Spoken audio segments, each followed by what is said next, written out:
Shalom jemaat sekalian yang terkasih di dalam Tuhan. Selamat pagi. Kita bersyukur kepada Tuhan kalau pada pagi hari ini kita kembali mendapat kesempatan untuk boleh merenungkan sabdanya. Saudara, mari sebelum kita merenungkan firman-Nya, kita terlebih dahulu berdoa ya.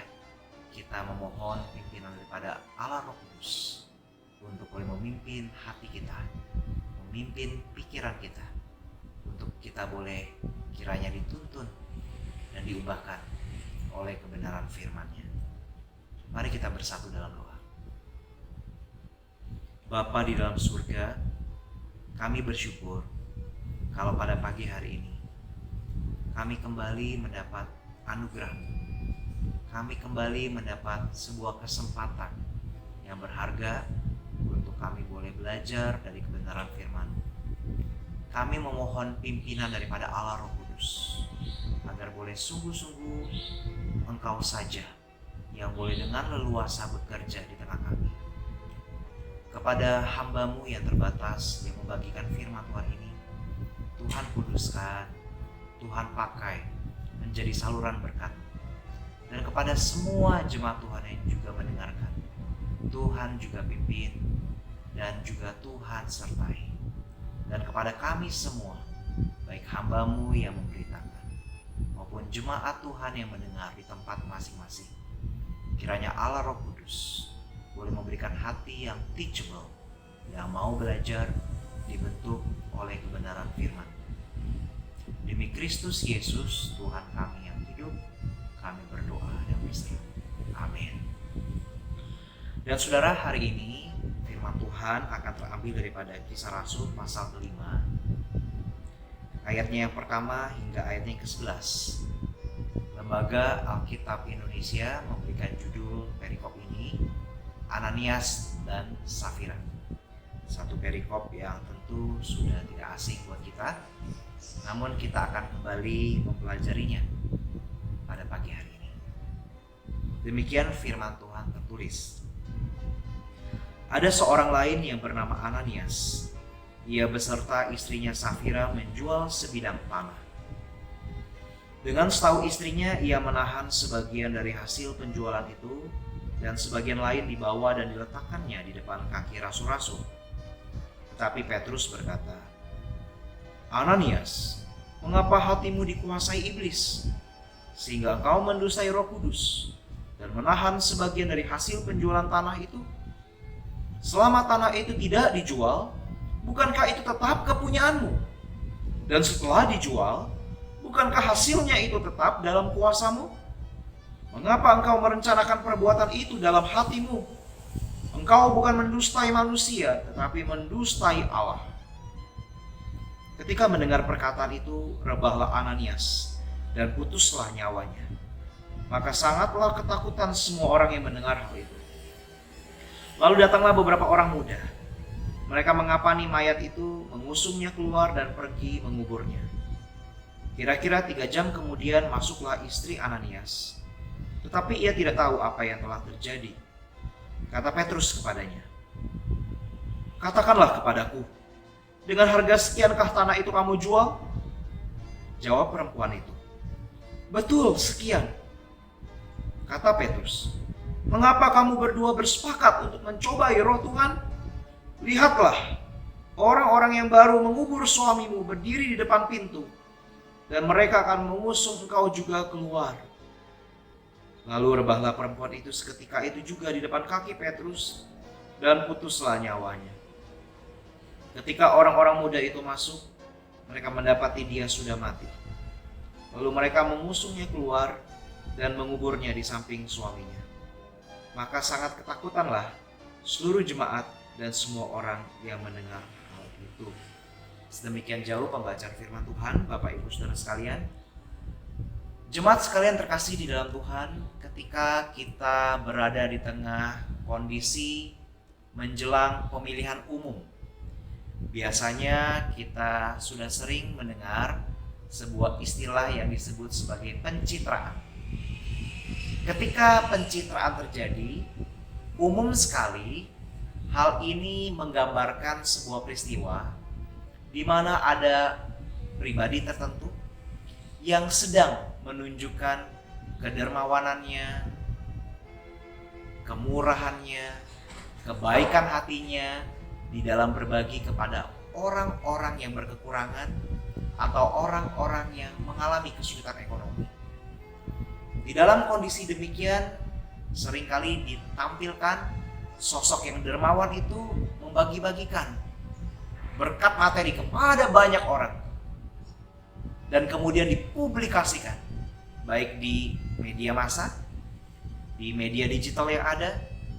Tetapi sebenarnya karena ini pencitraan, segala perbuatan baik, segala bakti sosial, segala bentuk kedermawanan yang ada, itu sebenarnya tidak didasari oleh motivasi yang tulus.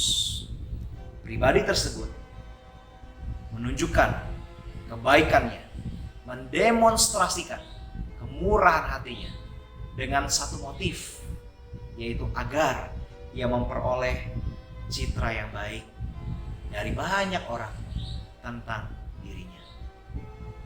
Atau dengan kata lain, Bapak Ibu sekalian, segala kebaikan yang dilakukan tidak dilandasi oleh ketulusan. Terus saudara berbicara tentang hal tersebut, kita juga dapat melihatnya di dalam kisah Ananias dan Safira yang baru saja kita baca. Saudara, kisah Ananias dan Safira ini mengambil konteks di dalam waktu atau masa gereja perdana. Pada waktu itu kurang lebih ada sekitar 5.000 orang yang sudah bertobat dan mengikut Kristus Yesus sebagai Tuhan mereka. Mereka adalah komunitas yang dapat dikatakan kecil ketika dibandingkan dengan populasi yang ada pada saat itu, di mana penjajahan Romawi menjajah banyak bangsa dan khususnya bangsa Yahudi pada saat itu. 5.000 orang itu hanyalah sebuah populasi atau presentasi yang sangat kecil. Mereka sangat lemah, mereka sangat rentan. Tetapi pada waktu itu komunitas gereja perdana, mereka sangat solid dan kompak. Mereka saling tolong-menolong, mereka saling peduli, mereka memiliki rasa saling sepenanggungan satu sama lain. Sehingga kita bisa melihat Bapak Ibu, sebelum kisah Rasul pasal 5, ada kisah Rasul pasal 4. Di dalam ayat yang ke-34 sampai 35 tertulis demikian. Berbicara tentang gereja mula-mula itu, dikatakan begini: sebab tidak ada seorang pun yang berkekurangan di antara mereka, karena semua orang yang mempunyai tanah atau rumah menjual kepunyaannya itu, dan hasil penjualan itu mereka bawa dan mereka letakkan di depan kaki rasul-rasul, lalu dibagikan kepada setiap orang sesuai dengan keperluannya. Betapa luar biasanya kondisi komunitas daripada gereja perdana ini. Mereka saling berbagi milik kepunyaannya untuk saling menopang agar kerajaan Allah semakin diperluas. Tetapi Bapak Ibu sekalian, kita bisa melihat ada satu hal yang menarik. Selanjutnya ada ayat ke-36 sampai ke-37. Di sini disebutkan seorang yang bernama Yusuf, atau yang para rasul sebut sebagai Barnabas. Ya, saya akan bacakan ayat 36 sampai 37. Demikian pula dengan Yusuf yang oleh rasul-rasul disebut Barnabas, artinya anak penghiburan, seorang Lewi dari Siprus. Ia menjual ladang miliknya, lalu membawa uangnya itu dan meletakkannya di depan kaki rasul-rasul. Saudara, apa hubungan tokoh bernama Yusuf yang juga disebut Barnabas ini dengan Ananias dan Safira? Beberapa penafsir mengatakan bahwa apa yang telah dilakukan oleh Yusuf atau yang disebut Barnabas ini menjadi sebuah inspirasi bagi Ananias dan Safira.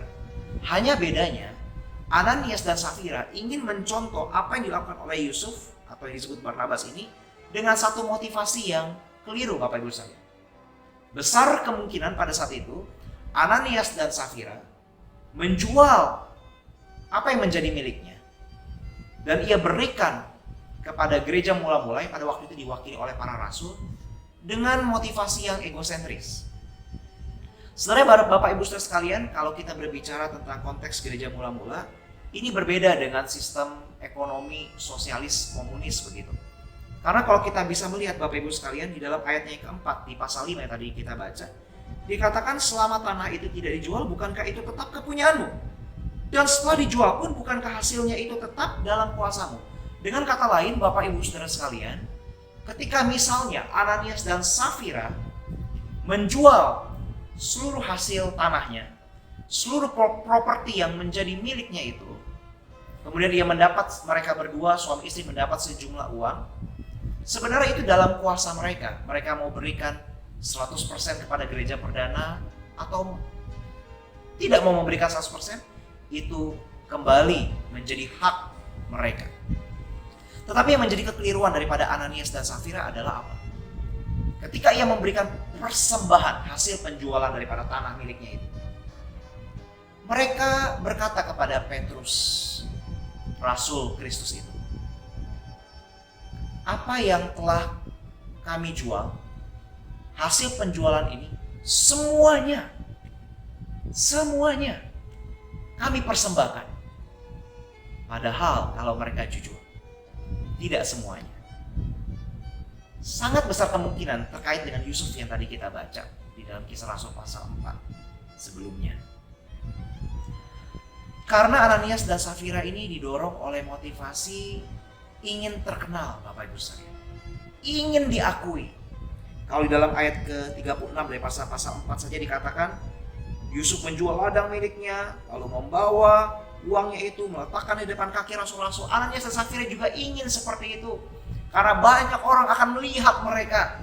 Dan di dalam konteks komunitas gereja perdana, sangat besar kemungkinan Ananias dan Safira akan dihormati sebagai orang yang begitu dermawan, yang begitu luar biasa memberi bagi gereja mula-mula, bagi kerajaan Allah.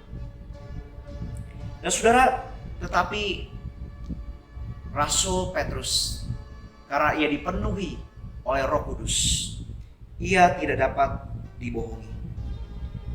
Ketika Petrus digerakkan, dipimpin oleh Roh Kudus, dia berkata kepada Ananias, Ananias, mengapa hatimu dikuasai iblis sehingga engkau mendustai Roh Kudus dan menahan sebagian dari hasil penjualan tanah itu? Dan kemudian Ananias mendapat penghukuman dalam bentuk yang khusus pada saat itu. Dan kemudian Safira pun yang datang menyusul. Petrus pun juga bertanya hal yang sama. Kalau saya bahasakan sendiri, Safira, hai engkau istri daripada Ananias, katakanlah kepadaku, betulkah dengan harga sekian tanah itu kamu jual? Dan setelah Safira juga ikut berbohong, akhirnya Petrus juga berkata, mengapa kamu berdua bersepakat untuk mencobai Roh Tuhan? Saudara, kita bisa melihat di sini ada kebohongan daripada Ananias dan Safira. Mereka memberikan persembahan. Mereka mengaku itu semua hasil penjualan yang telah mereka miliki, yang telah mereka peroleh. Tetapi ternyata tidak. Kita bisa melihat di sini dengan jelas ada motif yang keliru. Adanya ketidaktulusan daripada Ananias dan Safira ketika mereka memberikan persembahan. Mereka mengaku ini semua hasil penjualan mereka, padahal bukan. Sekali lagi dengan tujuan agar mereka dihormati, agar mereka diakui sebegitu dermawannya mereka di hadapan orang banyak atau komunitas gereja mula-mula pada saat itu. Dan saudara, berbicara tentang apa yang dilakukan oleh Ananias dan Safira ini menjadi satu cermin buat kita semua, Bapak Ibu Saudara sekalian. Ketika kita mengikut Tuhan, ketika kita menjadi bagian dari komunitas orang percaya, ketika kita memberi persembahan kita, baik itu mungkin uang kita, atau tenaga kita, talenta kita, waktu kita, sumber daya yang kita miliki, apakah kita persembahkan hal-hal tersebut dengan hati yang tulus di hadapan Tuhan? Apakah kita mempersembahkan hal-hal tersebut jangan-jangan untuk memperoleh pengakuan daripada orang-orang di sekitar kita, Secara khusus misalnya kita memberikan persembahan dalam bentuk uang. Dalam konteks pasal 5 ini, uang. Apakah ketika kita memberikan persembahan kita dalam bentuk yang besar, terbersit di dalam pikiran atau hati kita, oh, aku ini orang penting karena aku udah berikan uang yang banyak untuk Tuhan. Aku pantas dan layak dihargai. Aku punya kuasa. Dengan kata lain, dengan uang persembahan yang bisa seseorang berikan, dia memberi kuasa, dia membeli pengaruh misalnya di gereja atau di komunitas di mana ia berada. Saudara, ini adalah satu motivasi yang Tuhan tidak berkenan tentunya. Saudara, kalau kita melihat Bapak Ibu sekalian di dalam Injil Matius pasalnya yang ke-6, Yesus Kristus sendiri pun pernah berkata kepada orang-orang yang memberi persembahan atau berbagi bagi orang-orang di sekitarnya.